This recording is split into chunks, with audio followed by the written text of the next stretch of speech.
Gwalior high court परिसर में doctor Bhimrao Ambedkar की मूर्ति लगाने का विवाद थमने का नाम नहीं ले रहा।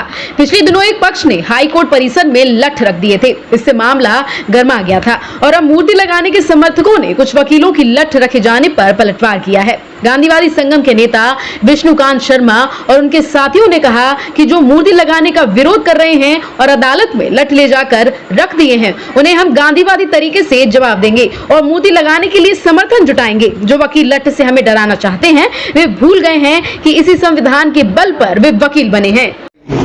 गांधी माला की बात करेंगे और इसी वजह से इस माला के माध्यम से ये जो लट्ठों की प्रथा ग्वालियर जिला न्यायालय में शुरू की गई है, उसके खिलाफ आपके लट्ठों का जवाब जो है वो संविधान से दिया जाएगा, गांधीगिरी से दिया जाएगा।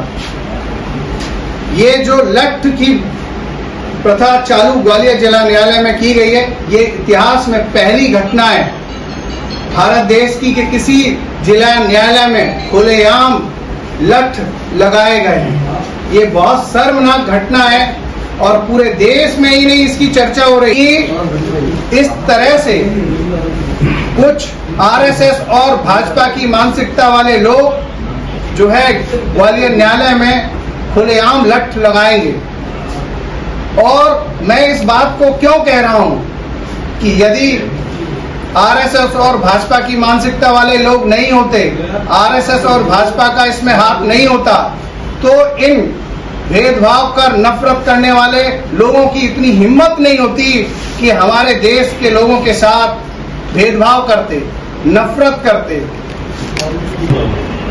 और आज ग्वालियर में जो घटनाएं हो रही हैं आए दिन, मैं सीधा सा सवाल करना चाहता हूं। जो एडवोकेट विनय मिश्रा जी हैं, उनसे सीधा सा सवाल करना चाहता हूं कि आपने बाबा साहब पर जो आपत्तिजनक टिप्पणी की, उसका हम लोग विरोध करते हैं। आप कहते हैं मूर्ति को नहीं बचने देंगे।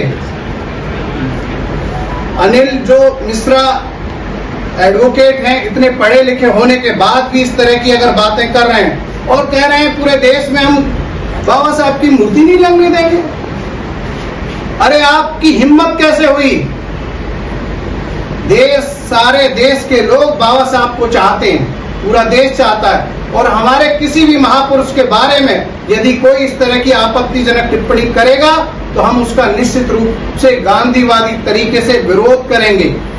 ये सब महापुरुष हमारे हैं, हमारे देश की धरोहर हैं। बाबा साहब, गांधी जी, भगत सिंह, चंद्रशेखर, मां सावित्रीबाई, बिरसा मुंडा जी, बहुत सारे जो महापुरुष हुए जिन्होंने समाज और देश के लिए काम किया, ये हमारे देश की धरोहर है। तो हम सीधी सीधी बात यहाँ ये रखना चाहते हैं। आज जो ये घटनाएं बार बार ग्वालियर में हो रही हैं, हमने सीधे प्रश्न रखे हैं। हमने सीधा ये प्रश्न रखा है कि जिन लोगों ने ग्वालियर न्यायालय में लठ लगाए हैं, उनके खिलाफ देशद्रोह का मुकदमा चलना चाहिए और उनसे यह सवाल पूछना चाहिए कि आपको किसने परमिशन दी? ग्वालियर न्यायालय पब्लिक की प्रॉपर्टी है, सरकारी प्रॉपर्टी है, जनता की प्रॉपर्टी है। उस न्यायालय में, पवित्र मंदिर में, न्याय के पवित्र मंदिर में हिम्मत कैसे हुई आपकी लठ लगाने की? देश जो है संविधान से चलेगा, लट्ठों से नहीं चलेगा। आपके पीछे आरएसएस और भाजपा के लोग बने रहें, उससे कोई फर्क नहीं पड़ता।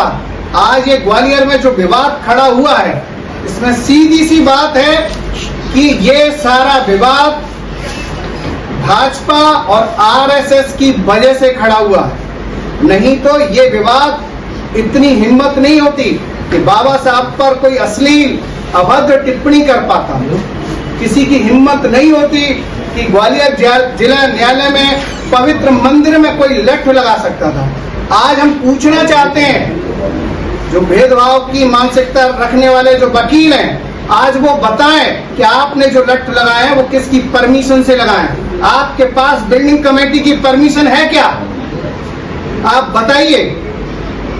ये कितनी शर्मनाक घटना है, इसकी हम लोग घोर निंदा करते हैं। और सीधा सवाल करते हैं और ये अपील करते हैं शासन और प्रशासन से, सभी से, कि जो लोगों ने बाबा साहब का अपमान किया है, जो लोगों ने लठ पवित्र मंदिर न्यायालय में लगाए हैं, उनके खिलाफ देशद्रोह का मुकदमा दर्ज कर और तत्काल उनकी गिरफ्तारी होनी चाहिए, FIR होनी चाहिए उनके खिलाफ।